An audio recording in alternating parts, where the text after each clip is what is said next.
All right, today is Sunday, the day after the Georgia-Tennessee game. Georgia gets a big win at home under the lights in Athens in a must-win game against the Tennessee Vols. You got to forgive me, my voice is gone from yelling at the game all night last night, but it was an electric atmosphere.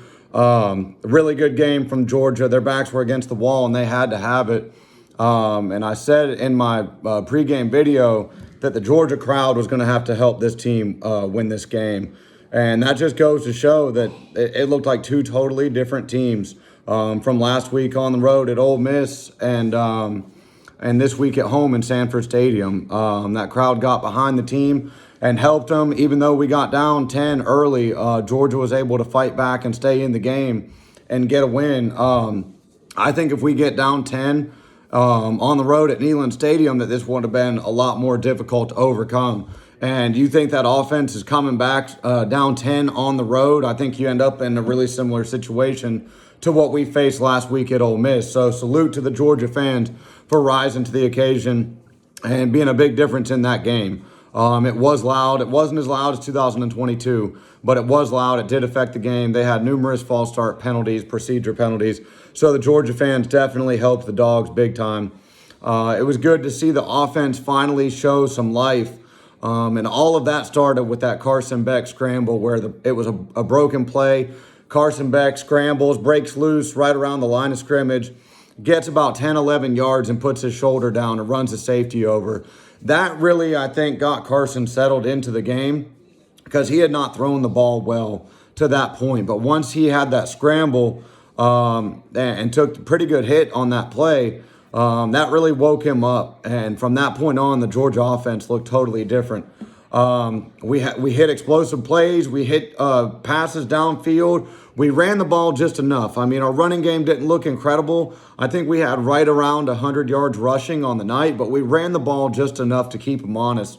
Had a bunch of freshman running backs step up and play big for us, which was much needed against Tennessee to keep those edge rushers honest. And Georgia just looked a lot better offensively.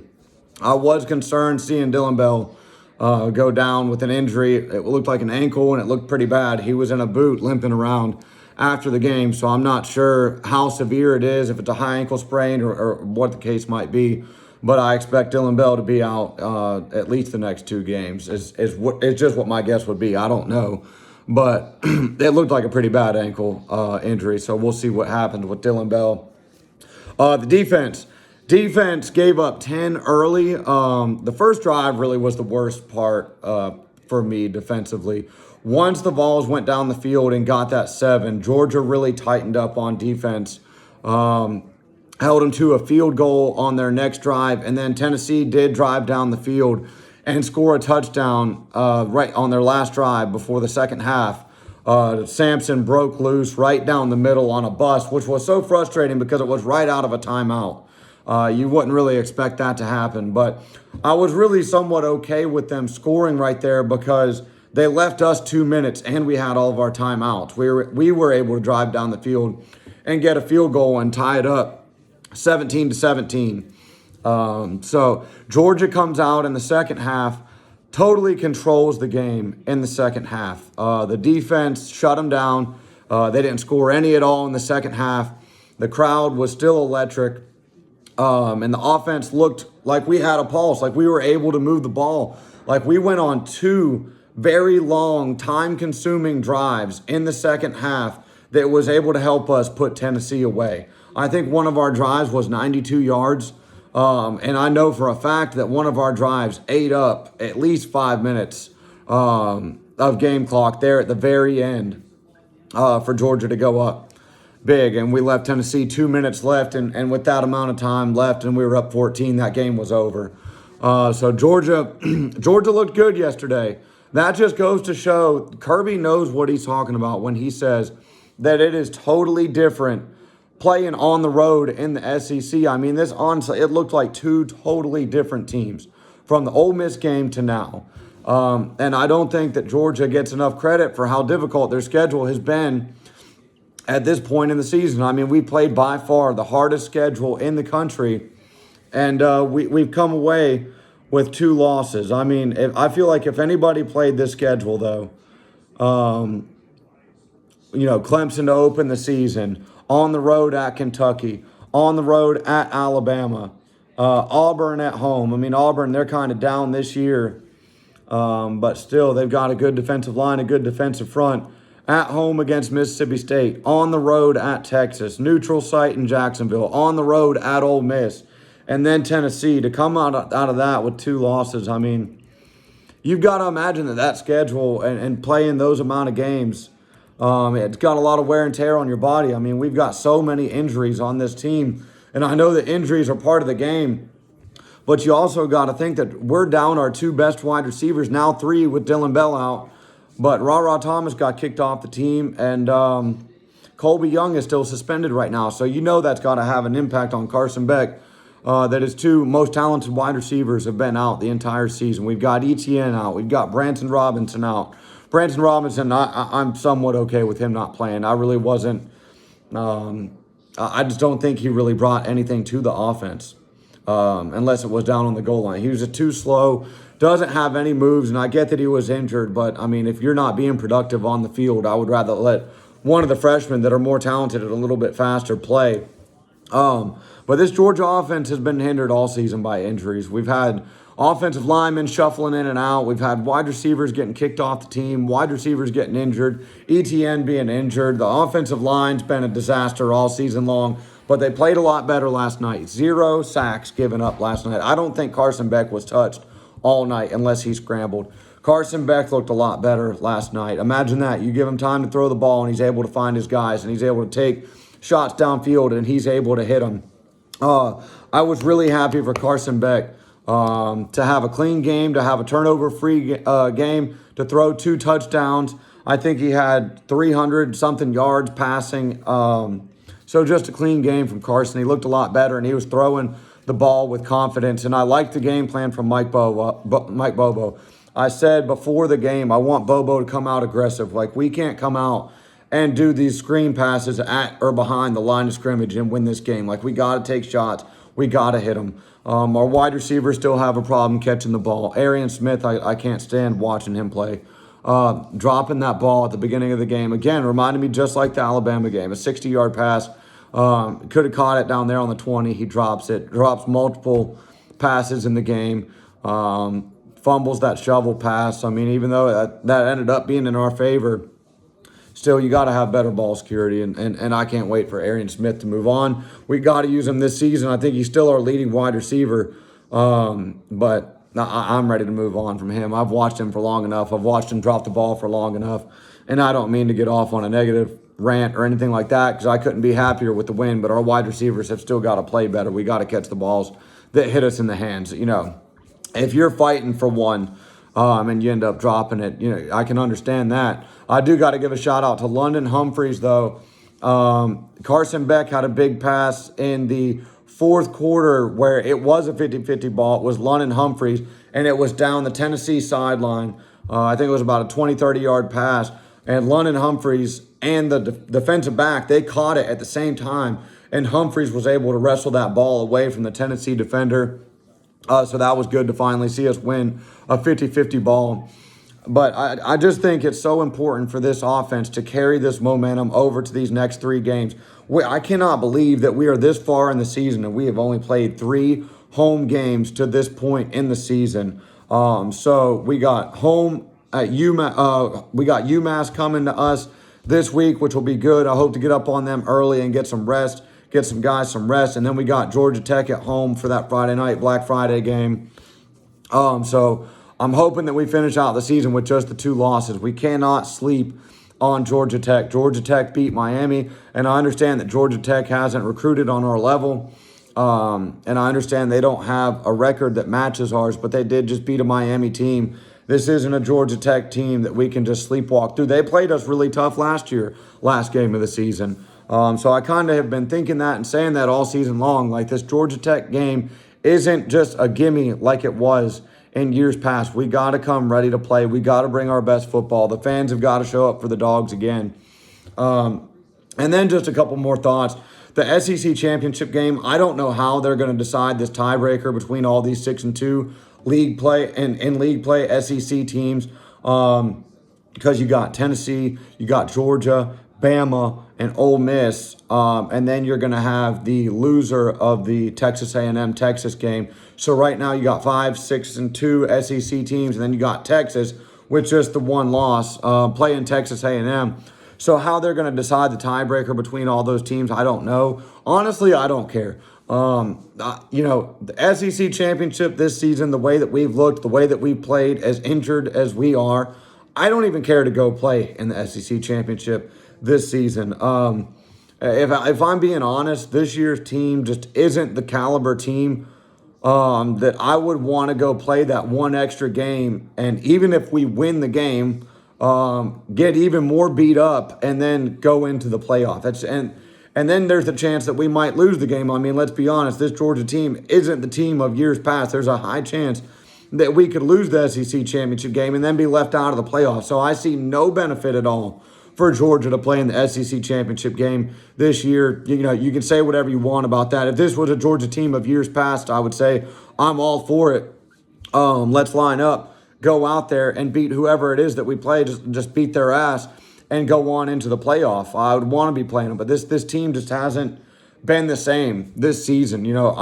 I think that if we can find a way to keep improving over the next 2 games offensively and continue to get healthy and play better football next week against UMass, dominate Georgia Tech, continue to improve on the offensive side of the ball, have Carson Beck continue to get his confidence up, get some of these young freshmen that played yesterday against Tennessee, Nitro Tuggle, Nate Frazier, and some of the other running backs, and some of our defensive backs, some of our freshman defensive backs. If we can continue to get those guys experience because they are talented, and we can continue to improve over our next 2 games and then get a good 4 weeks, 4, 5, 6 weeks of practice before the playoffs, I think that's more of a recipe for success going forward than going and playing in a toss-up SEC championship game where we possibly might get eliminated for the playoffs. If we can get into the playoffs and we can continue improving, I do think Georgia has one of the most talented rosters in the country. I do think Kirby Smart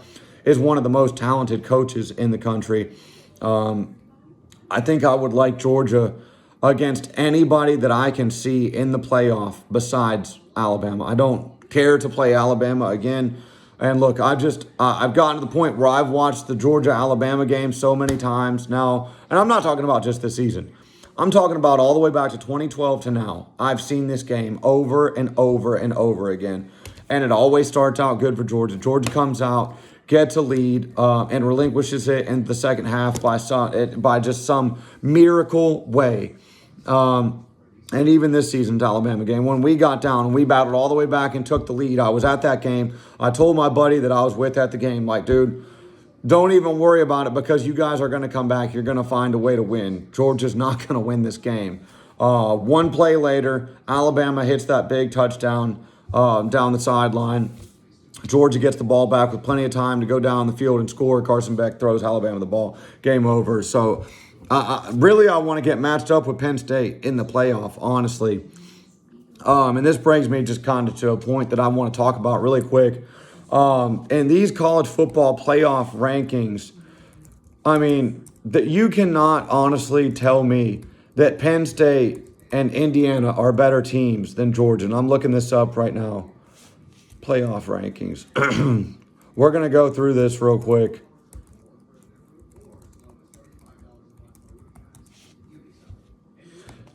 So I'm just going to kind of go through this. Penn State's at 4 and Indiana's at 5. All right. Penn State and Indiana do not have any good wins on the season. Penn State's best wins so far this year are Washington, who's 5-4, Illinois, who's 5-4, and Wisconsin, who's 5-4. None of those teams are even ranked. And they got Penn State at the 4 spot. Number 4, and this is the AP. This isn't the playoff, but we'll just use the AP for right now, just so I don't have to continue to click around. But Penn State hasn't beaten a ranked team all season. The only ranked team that they've played is Ohio State, and they've lost. And I just do not think that if you put Penn State in Georgia's position with Georgia's schedule, there's no way that Penn State only has 1 loss. I don't think that Penn State is a better team than Georgia. I don't think that Penn State would beat Georgia on a neutral field. I don't think that Penn State would beat Georgia at home. That is the team that I want to. I want Penn State to win out. I want to get matched up against Penn State, and I want to go play Penn State. That's the team that I want to go play in our first playoff game. And they're not going to win the Big Ten, so they're not going to get a bye. So that's the team that I got circled that I want to play. Indiana plays Ohio State this Saturday. I think Indiana's going to lose that game just because of how talented Ohio State is. But this Saturday is the Saturday that we're going to find out that if Ohio State is a football team that's together or if they're a group of individuals, because Indiana is a team. I wish that Indiana would win that game because I can't stand Ohio State, but I do think Ohio State too talented of a team, and I don't think they're going to lose that game to Indiana. But I kind of put Penn State and Indiana together. There's no way that they should be ranked ahead of Georgia. I don't care if they are undefeated. Those two, like, imagine if these teams got matched up this Saturday. Let's just say hypothetically they got matched up this Saturday.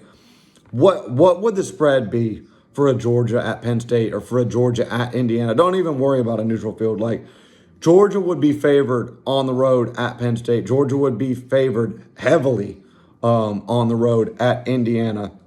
And so let's just say that we reverse these roles real quick, and I'm going to give them the benefit of the doubt too. But let's just say that Indiana and Clemson had to play Georgia's schedule, because right now I feel like all the committee is looking at is strength of record.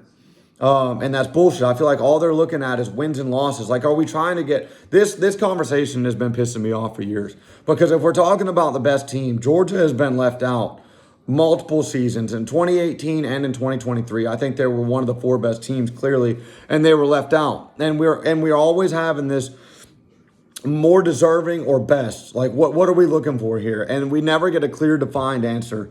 And it's infuriating. Like, I thought the whole reason for the playoff was to get the 4 best teams. And I think the committee, they just look in the wins and loss columns. And so if we do that, let's say that we gave Penn State and Indiana Georgia's schedule, right? All right, so they open on a neutral site at Clemson.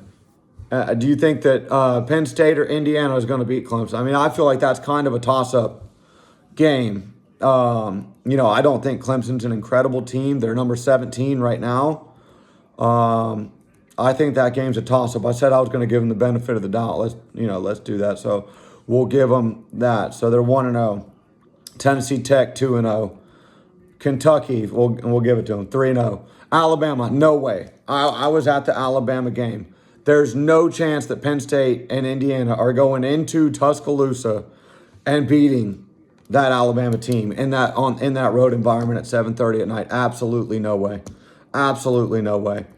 At home against Auburn, we'll give them that one. So they're 4-1. Mississippi State at home, 5-1. On the road at Texas, no. Penn State and Indiana ain't going on the road and beating Texas, and they're definitely not beating them by 15 points like Georgia did. So what are we now? 1, 2, 3, 4, 5. They're 5-2 right now. Florida 6-2. Ole Miss, no. So 6-3. Tennessee, no. So if Georgia, and this is me giving them the benefit of the doubt. I just don't think that Penn State or Indiana are beating any of those teams. Bama, Texas, Ole Miss, Tennessee, no. They'd be 6-4. Georgia right now is 8-2. And I honestly believe that. And that's giving them the benefit of the doubt on the Clemson game, which is a toss-up. I feel like Penn State is a little bit better than Indiana, maybe. I don't know, maybe a little bit better. So that's a toss-up game. They could just as easily be 5-5, just as easily with that toss-up game, with that Clemson game. So Georgia comes out of that 8-2. I feel like that's respectable, and I feel like Kirby Smart knows what he's talking about when he talks about how hard it is to play in this league on the road. We have had a very difficult schedule, and these injuries have been piling up for this Georgia Bulldogs team. Those hits and that contact in the SEC take their toll on your body over the course of the season. Georgia's been banged up. And even when you're playing those top-tier teams, Ole Miss, Tennessee, Bama and Texas, and then you got Clemson too, who's a very physical team. Like, of course, those are the top tier teams that Georgia's played on their schedule. But on the road at Kentucky was a difficult game for Georgia. And I know people say, oh, it's Kentucky, they suck. They don't have near the recruits or the caliber of players that Georgia has. But on the lines of scrimmage, they do. On the lines of scrimmage, they do. At linebacker, Kentucky's got a good linebacker core. Hell, one of their linebackers was our starting linebacker from the past 3 seasons, who won 2 national championships at Georgia, Dumas Johnson. Mississippi State had a talented front 7. Florida had a talented front 7. Tennessee, Texas, Ole Miss have got talented front 7. Like, these are big bodies that are in the trenches in these front 7s that these Georgia offensive linemen have got to move off the ball, and that these running backs and receivers are taking hits from. Like, these are physical teams. So for Georgia to come out of this with an 8-2 record, I feel like is impressive. I feel like they deserve a little bit more respect from the playoff committee. You know, it's hard to be at your best week in and week out when your body is taking that kind of abuse. Like, this is a really long, really difficult football season, by far the hardest scheduled in the country to this point. And I'm proud of Georgia for coming out of there 8-2. They got to continue to get better, though. And I'll just end with this. Last night at the game, couldn't have been a more joyous atmosphere for the Georgia fans. If you watched the Dog Nation postgame show, we had fans come from Newport Beach, California. We had multiple families come from New Jersey. We had Bulldogs coming down from Ohio. So Dog Nation is nationwide, and it was good to see all those Georgia fans bring their friends and family from all over the country to see Georgia get a much-needed win. And it was good to see him win, and the offense looked good too. Like, we didn't play 4 quarters of football. Like, we had a difficult time in that first quarter, but at least we finally played more than 2 quarters. We finally are playing 3 quarters of football. If we can get to 4 in the UMass game and against Georgia Tech, you know, nothing would make my holiday season happier than to see Georgia dominate Georgia Tech for 4 quarters and look good in all 4, first, second, third, fourth, and just dominate Georgia Tech.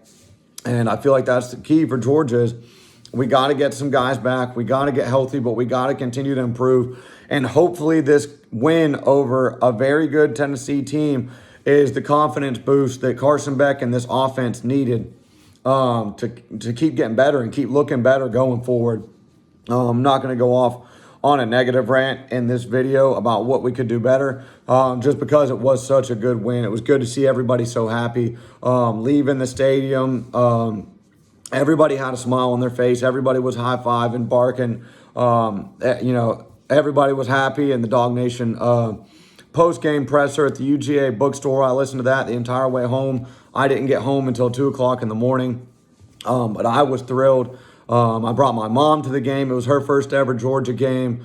She's a Notre Dame fan, but got her to wear red and black and experience a big-time home game for Georgia, and she had a great time. Was able to see Georgia get a big win. And that's what it's all about.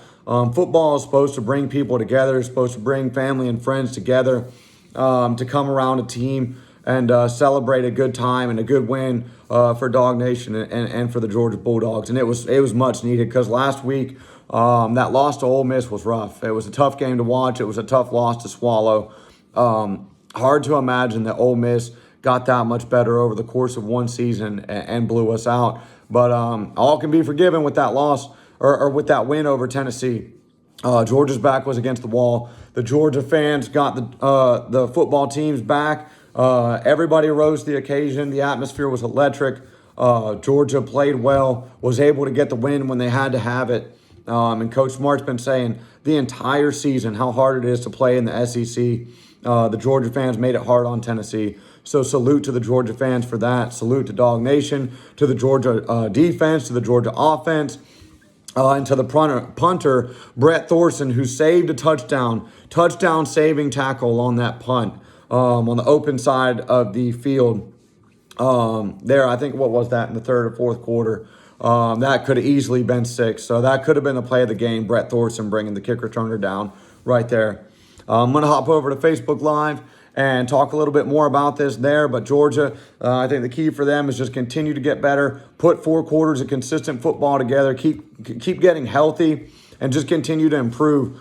Hope for a favorable matchup somewhere in the playoff. And again, I would love to go on the road and play Penn State or play somebody at home. So we'll have to see how it unfolds. But for Georgia to be 8-2 at this point in the season, with the roster that they've got, with the adversity that they've overcome, that is an accomplishment. I think there's still stuff that we can do to improve, but we'll talk about that sometime in the middle of the week for another video. So hope everybody enjoyed the game and enjoyed their weekend. Until next time, go Dogs.